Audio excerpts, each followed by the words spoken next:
do a capitalism survival guide next. Please make a Mumkey's Declassified capitalism survival guide. Talk about the flaws of capitalism next. You need to do capitalism next. Balance things out. Do capitalism. Jesus Christ, okay. You commies really do care about equal distribution, don't ya? In a world full of affordable healthcare, insane livable wages, and economies where 1% of citizens don't own 40% of the wealth, Mumkey Jones, that's me, and my two best friends try to do the impossible. Create a guide to help you survive capitalism. Coming up, looking out, I'll survive, no doubt. Never fear, bring it on, break it down, what's in my way?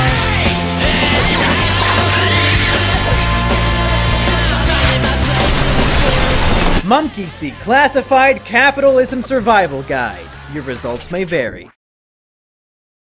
Capitalism is the lie that rich people tell poor people to keep them docile. This lie rests on the foundation of the popular fallacy, anyone can be rich if they work hard enough. When they say anyone, what they really mean is the vast minority of people, as 65% of Americans born into poverty will die in poverty, and only 8% of them will end up making six figures. So chances are, if you're born into poverty, then no matter how hard you work, you're gonna die there. But don't worry though, that's why I'm here, to teach you the tips and tricks that will help you survive capitalism. Chapter 1. Gambling.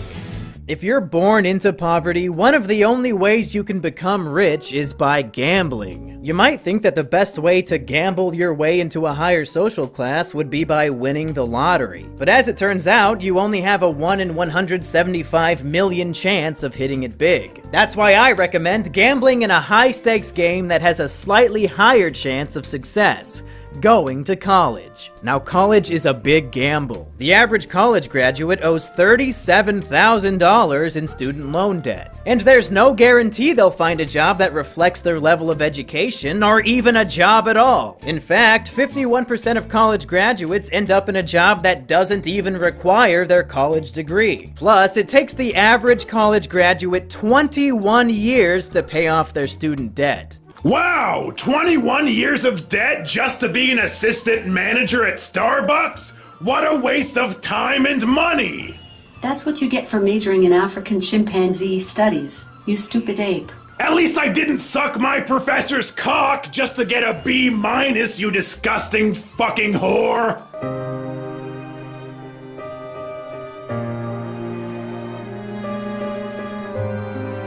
If you graduate from college but can't find a job to help you pay off your tremendous debt, then there's one quick and easy way to get out of it. Kill yourself. Those debt collectors can come knocking on your casket all they want, but why should you care? That's your family's problem now. And now you're probably thinking, wow, all of that debt sure does sound risky. Maybe I'm better off not going to college. well, think again, retard! If you don't go to college, then you're pretty much fucked for life. The value of a high school diploma has been on the decline for the last 40 years, and the average high school graduate earns almost half as much as those with a college degree. Wait, so if I don't go to college, then I'm fucked. And if I do go to college, then I'll have a massive financial burden, and there's a good chance I'll end up being fucked anyway? That's right, Jumpkey. Wow, that's,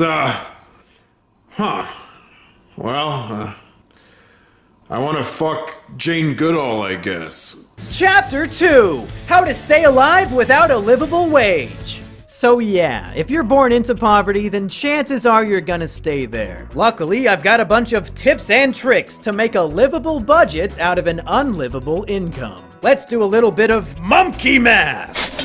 Realistically, your dumbass won't be able to get a decent low-skilled job because they all require 10 years of experience. So you'll be stuck working for minimum wage. The legal minimum wage in the United States is $7.25 per hour in most areas. So let's take that $7.25 times 40 hours a week minus about 30% for taxes, multiplied by 4, and that leaves you with about $812 per month. If you're lucky, you'll find an apartment to rent for around $500 per month, depending on where you live. Then you've got to pay for your car loan, gasoline, insurance, utilities, student loan, and Mumkey Jones's Patreon. And that'll leave you with about negative $180 left for food. Meanwhile, Richie Big Bucks will be raking in 7 figures a month while sitting on his ass just because he was born into a wealthy family. But remember, capitalism is all about hard work. And clearly, Richie Big Bucks is working harder than you since he has more money. So maybe next time you're starving to death after clocking out from an 8-hour shift at the factory, you should consider working harder. Now you're probably thinking, "But Mumkey, I need food to live. How am I supposed to survive on a food budget of negative $180? Well, don't worry, I'm a master of eating for free. Just follow these tips and tricks and you'll be eating like a true capitalist. The dark secret that the restaurant industry doesn't want you to know is that they've got a lot of free shit in there. Just past the counter where you're supposed to order food, they've got all sorts of free condiments, seasonings, napkins, you name it. So to eat for free, you've just got to go to as many fast food restaurants as possible and take handfuls of the free shit.